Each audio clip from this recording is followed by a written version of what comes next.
শর্মিষ্ঠা বলছি। আগের দিনের ব্লগে আমি বলেছিলাম বারোঘুটু থেকে আমরা চলে যাব বিষ্ণুপুর। আজ 7ই আগস্ট। প্রাতরাশে লুচি সহযোগে মিষ্টি, আলুর তরকারি খেয়ে আমরা এই বারোঘুটু রিসর্টের কিছু ছবি তুলে নিলাম। মন যে একেবারেই চাইছে না এই জায়গাটা ছেড়ে যেতে। আমরা রওনা দিলাম। বিষ্ণুপুর যাওয়ার পথে গ্রামের কৃষকদের গরু চড়ানো থেকে শুরু করে রাস্তার বিভিন্ন গ্রাম্য পরিবেশের শোভা দেখতে দেখতে বিষ্ণুপুরের দিকে এগোলাম।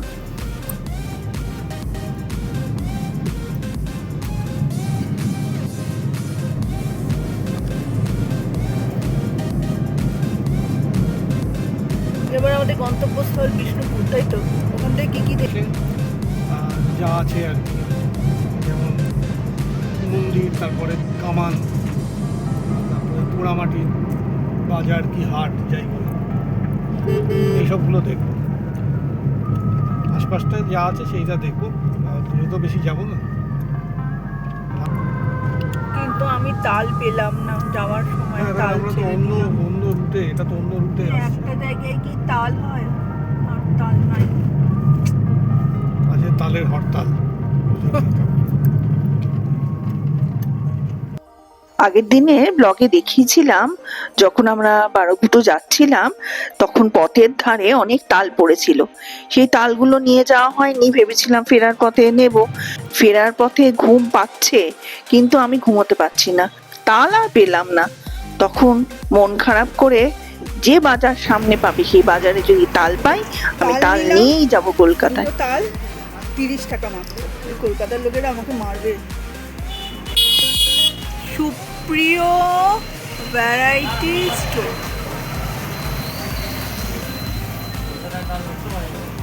ওই 12 মাইলে 10:30টায় নেমেছিলাম আর এই জঙ্গলটায় আজকে 11:30টায় নামলাম।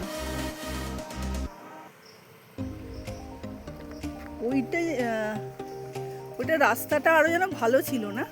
12 মাইল জঙ্গলের অভিজ্ঞতা ছিল ভীষণই সুন্দর। এই জঙ্গলের পথেও আমরা গাড়ি থামিয়ে নেবে কয়েকটা ছবি ভিডিও তুলে নিলাম। আমরা পৌঁছে গেলাম বিষ্ণুপুর। বিষ্ণুপুরে পৌঁছেই আমরা প্রথমে চলে গেলাম বিষ্ণুপুরের রাসমঞ্চ দেখতে। এটি পশ্চিমবঙ্গের অন্যতম ঐতিহাসিক স্থাপত্য নিদর্শন। এটি মল্লভূম তথা বিষ্ণুপুরের মল্ল রাজাদের কীর্তি।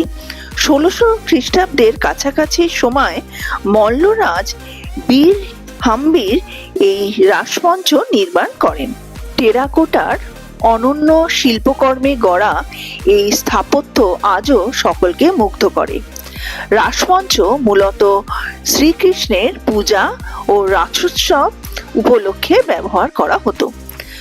একসময় বিষ্ণুপুরের বিভিন্ন মন্দিরের রাধা গোবিন্দ মূর্তি রাসমঞ্চে একত্রিত করা হতো এবং সারা শহরের মানুষ একসঙ্গে উৎসব পালন করত। এর ফলে রাসমঞ্চ ছিল ভক্তি, আনন্দ ও ঐক্যের প্রতীক। স্থাপত্যগত দিক থেকেও রাসমঞ্চ অত্যন্ত অনন্য। এটি ইট ও টেরাকোটার অলঙ্করণে নির্মিত। চৌকো ভিতের ওপর দাঁড়ানো এই মঞ্চের চারদিকে অসংখ্য খিলান ও বারান্দা রয়েছে, যা একে বিশালতা দিয়েছে। ভিতরে যাওয়ার জন্য চারিদিকে প্রবেশপথ আছে। আজকের দিনে রাসমঞ্চ পর্যটকদের কাছে এক বিশাল আকর্ষণ। ইউনেস্কো স্বীকৃত বিশ্ব ঐতিহ্যের অন্তর্ভুক্ত বিষ্ণুপুরের টেরাকোটা মন্দির সমূহের মধ্যে রাসমঞ্চ বিশেষ স্থান অধিকার করে আছে।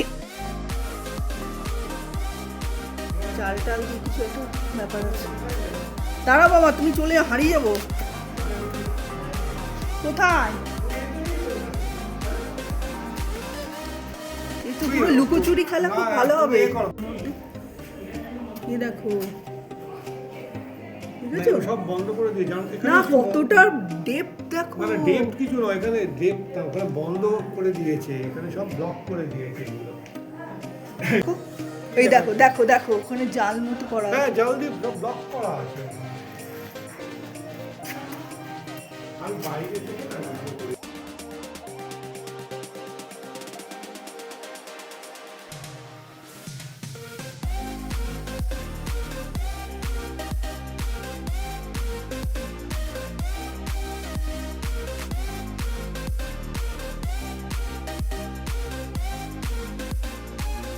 এই রাসমঞ্চের বাইরে চত্বরটি কি সুন্দর করে সাজানো রয়েছে।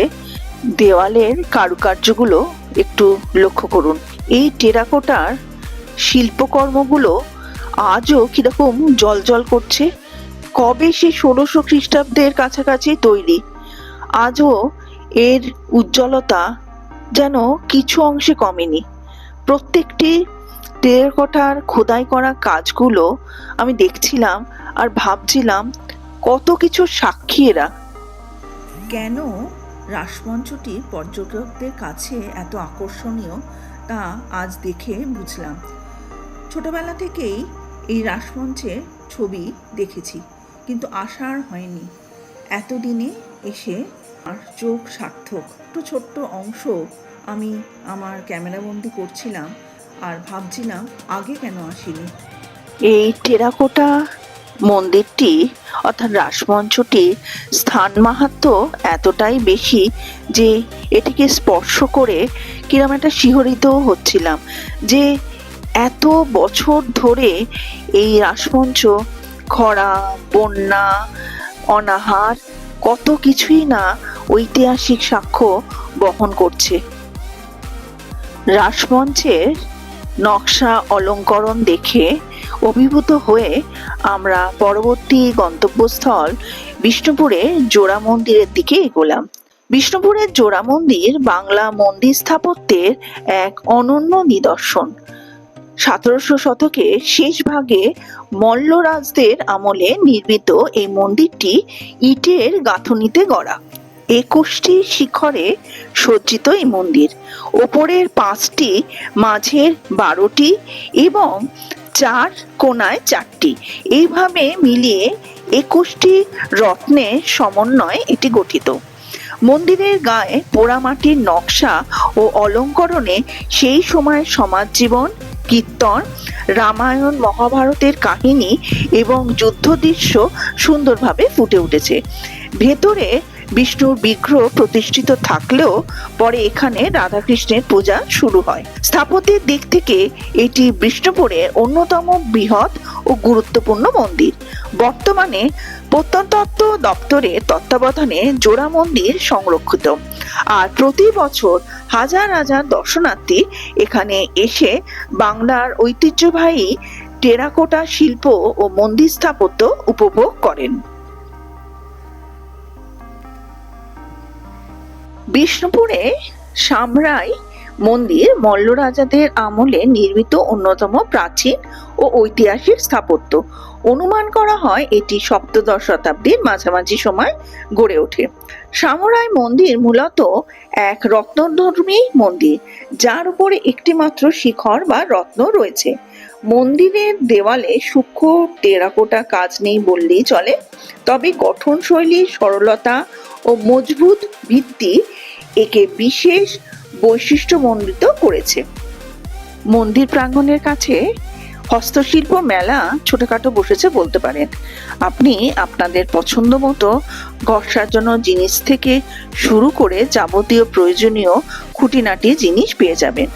আমাদের ইচ্ছে ছিল বিষ্ণুপুরের ঘোড়া কেনার, তো সেখান থেকে আমরা ঘোড়া কিনলাম এবং আরো অনেক কিছু টুকটাক জিনিসও কিনে ফেললাম। যা হয় আর কি, বাইরে বেড়াতে গেলে সেখানকার কিছু জিনিস নিয়ে আসতে বড়ই ইচ্ছে। কয়েকটা দোকান ঘুরে তারপর আমরা আমাদের যে আকাঙ্ক্ষিত ঘোড়া কিনলাম। সেই ঘোড়া কেনার সময় একটু আপনাদের দরদাম করতে হবে, কারণ প্রথমেই একটুখানি হাঁকিয়ে দেবে তারা। এবার আপনারা একটু দরদাম করে কিনে নেবেন। এই দোকানটি থেকে আমরা আমাদের পছন্দ মতো জিনিসগুলো সব কিনলাম, আর সুন্দর করে ছেলেটি সব প্যাক করে দিল যাতে ভেঙে না যায়। অনেকক্ষণের জার্নি তো, কলকাতায় আসতে 5 ঘন্টা মতো তো লেগেই যাবে। তো খড় দিয়ে সুন্দর করে প্যাকিং করলো। প্যাকিংটা কিভাবে করছে দেখুন আপনারা।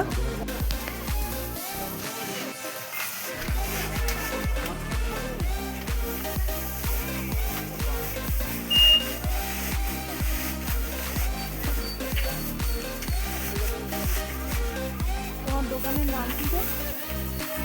এটা দেখে টেরাকোটা হাউস। Terracotta house. ওর দোকানে একটা কার্ড দিয়ে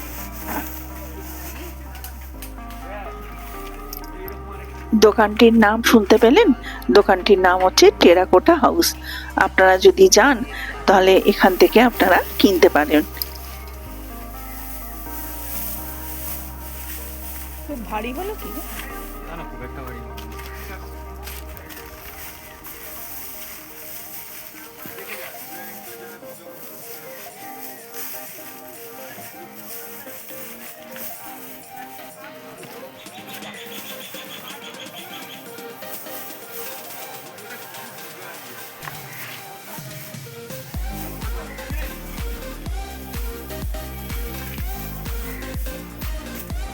বিষ্ণুপুর থেকে কি কি জিনিস কিনলাম সব আপনাদের দেখাবো। তারপর সোজা চলে গেলাম কনিষ্কতে।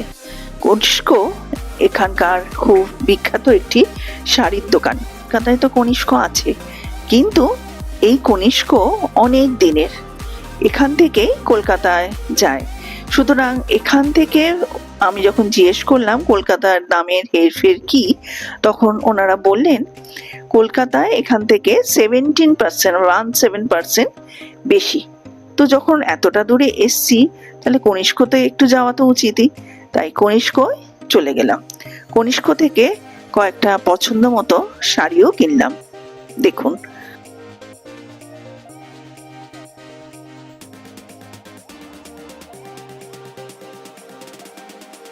এই শাড়ির কালারটা আমার এত ভালো লেগেছিল, রাস্ট কালার। আরও অন্যান্য কয়েকটা শাড়ি কিনেছি, কিন্তু এইটা আমার মনে হচ্ছে বেস্ট অফ দ্য লট।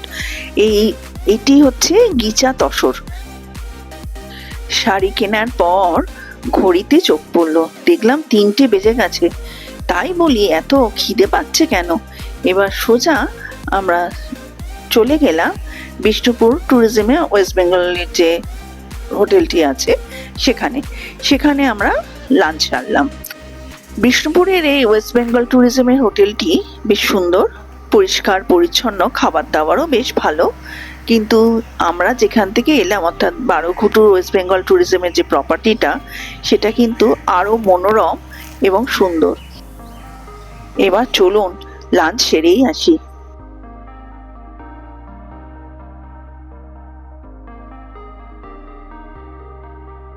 দেখুন, অনেকটা বড় জায়গায় একসাথে অনেকেই খেতে পারবেন, এবং সবচেয়ে বড় কথা পরিষ্কার পরিচ্ছন্ন, আর খাবার দাবারের মান বেশ ভালো ছিল।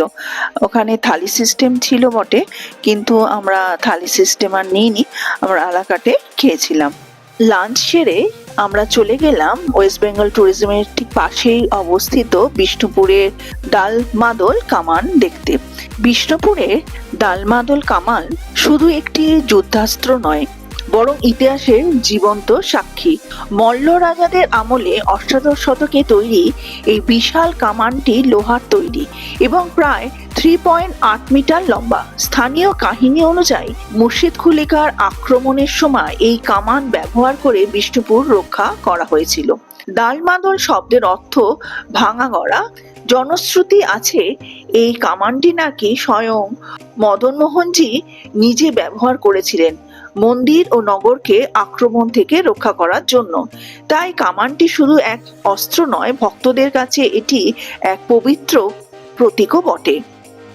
এবার কলকাতায় ফেরার পালা। যখন আসছিলাম তখন মনে কত আনন্দ, আর এখন মনের কোণে মেঘ জমেছে। আবার ফিরে যেতে হবে, আবার সেই কর্মব্যস্ত জীবন। আমার মন তো মেঘে আচ্ছন্ন। হঠাৎ করে প্রকৃতিও তার রূপ বদল করলো। হঠাৎ করে অঝোরে বৃষ্টি নামলো। আমার বৃষ্টি দেখার ইচ্ছে কিন্তু হচ্ছিল। আজ তাহলে আসি, আবার আসবো আর একটি নতুন ভিডিও নিয়ে। ভালো থাকবেন, সুস্থ থাকবেন, খুশিতে থাকবেন, আর সাবস্ক্রাইব করবেন কিন্তু। নমস্কার।